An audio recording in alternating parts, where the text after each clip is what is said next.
That's a big difference between at least Eastern Canada, when I was raised and lived there, and living in the United States.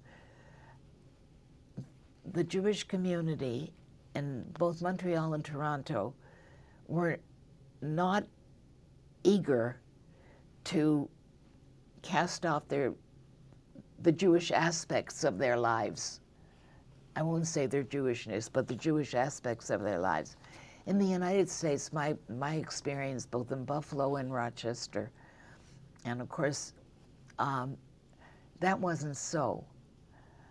You went to shul Friday night or Saturday morning, and you celebrated the holidays, and you sent your kids to Hebrew school because you wanted them to know that they were Jewish.